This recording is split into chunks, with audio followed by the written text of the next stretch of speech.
The scene was one of panic and chaos.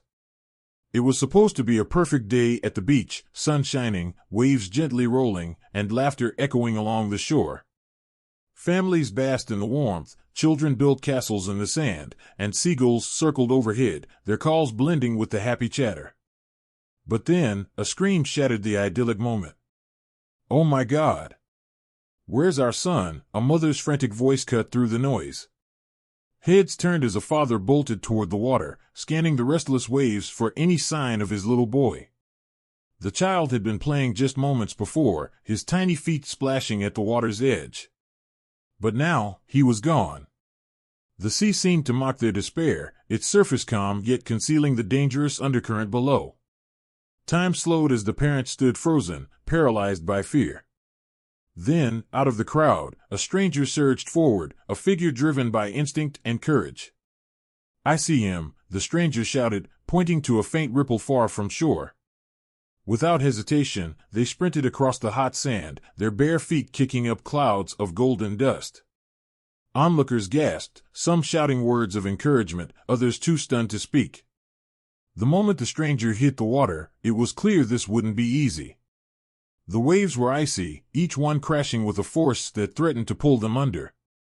Still, they pressed on, diving headfirst into the churning sea. "Hold on, buddy. I'm coming," they yelled, their voice barely audible over the roar of the water. Every stroke felt like a battle. The cold bit at their skin, the current clawed at their legs, and their lungs burned with the effort of staying afloat. Just as doubt began to creep in, what if they didn't make it, they spotted the child, his tiny body bobbing helplessly in the water. "I've got you," the stranger gasped, wrapping an arm around the boy and kicking furiously toward the shore. The journey back felt endless, the weight of the child and the pull of the current testing their strength to its limit. When they finally reached the shallows, cheers erupted from the beach. The stranger, trembling and soaked to the bone, handed the child to the crying parents. "Thank you. Thank you so much," the mother sobbed, clutching her son tightly.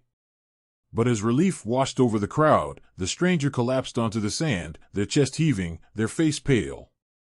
The heroic act was over, but the emotional toll had only just begun. In the days following the rescue, life for the stranger was anything but ordinary. They tried to return to their usual routine, coffee in the morning, emails to answer, and errands to run, but something had shifted. The adrenaline of that moment still pulsed faintly in their veins, and at night, vivid images of the ocean haunted their dreams. Could they have done something differently? What if they hadn't gotten there in time? These thoughts lingered, refusing to let go. The community, however, had a different perspective.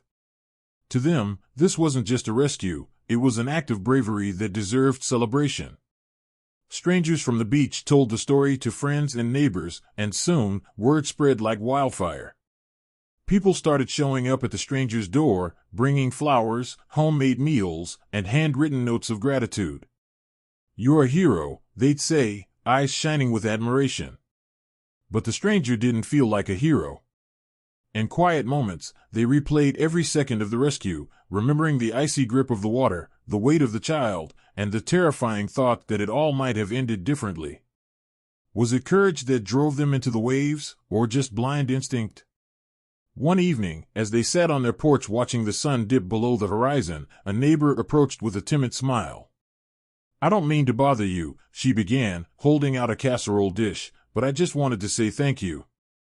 My kids play at that beach all the time, and knowing there are people like you out there," she trailed off, her voice cracking. The stranger accepted the dish with a polite nod, but inside, their emotions churned. What was it about this event that resonated so deeply with everyone? By the third day, the attention felt overwhelming. The doorbell rang constantly. Reporters called, hoping for an exclusive. Even the local news station aired a segment, dubbing the stranger the beachside savior. It was surreal. "I didn't do it for the attention," the stranger muttered to themselves, shaking their head. Then, just as things began to settle, a new twist emerged. That afternoon, a sleek, black luxury car rolled up to their modest home, its glossy surface gleaming under the sun. Who could it possibly be? A journalist? A wealthy benefactor? Or something entirely unexpected? The stranger stood frozen, heart-pounding, as the car's door slowly creaked open. The stranger stood at the window, staring at the sleek luxury car parked in their driveway. Its black paint shimmered like liquid ink under the afternoon sun, and the tinted windows gave nothing away. Their heartbeat quickened. Who would drive a car like that here? And why? Questions swirled in their mind, each one more unsettling than the last. As the car door opened with a soft click, the stranger's breath caught. A polished shoe stepped out, followed by a man in a tailored suit. He was tall, sharp, and carried himself with an air of authority. The stranger swallowed hard. Was this someone official? A lawyer? A CEO? The tension in the air was almost unbearable. Gathering their courage, the stranger opened the door and stepped outside. "Can I help you?" they asked cautiously, their voice steady but laced with uncertainty. The man smiled warmly, a gesture that instantly disarmed the tension. "You're the one who saved the child, aren't you?" he asked, his voice smooth but earnest. "Yes, that was me," the stranger replied, unsure of what to expect next. The man reached into his suit jacket, and for a fleeting moment, the stranger's mind raced. Was this some legal matter?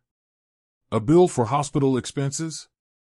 But instead, the man pulled out a letter and handed it over. "This," he said, "is from the family you saved. They asked me to deliver it personally." Hands trembling, the stranger opened the envelope. Inside was a handwritten note that began with the words, "No amount of words can express our gratitude." As the stranger continued reading, their eyes welled with tears. The family shared how their son was recovering well and how their lives had been forever changed by that day. But the letter wasn't the only surprise. Attached to it was a set of car keys and a small note. "This is just a small token of our appreciation. Thank you for giving us back our son." The stranger looked up, bewildered. "I can't accept this," they stammered, holding the keys out. The man shook his head, smiling. They insisted. Sometimes, the best way to repay a hero is to give them something they'd never expect. Tears streamed down the stranger's face as the weight of the moment hit them. The luxury car, the heartfelt letter, the overwhelming gratitude, it was too much to process. But one thing was clear, this wasn't just a gift. It was a reminder that one act of courage could ripple out to change lives in ways they'd never imagined. As the stranger stood there, keys in hand and emotions swirling, the reality of what had unfolded settled in. A single act of courage had forever changed not just one life, but an entire family's future. What if they hadn't acted that day? Would the story have ended in heartbreak instead of hope? This tale is a powerful reminder of the extraordinary impact of selflessness and bravery. It leaves us with a question: how far would you go to help a stranger in need? Heroes are often ordinary people making extraordinary choices. Could you be one of them?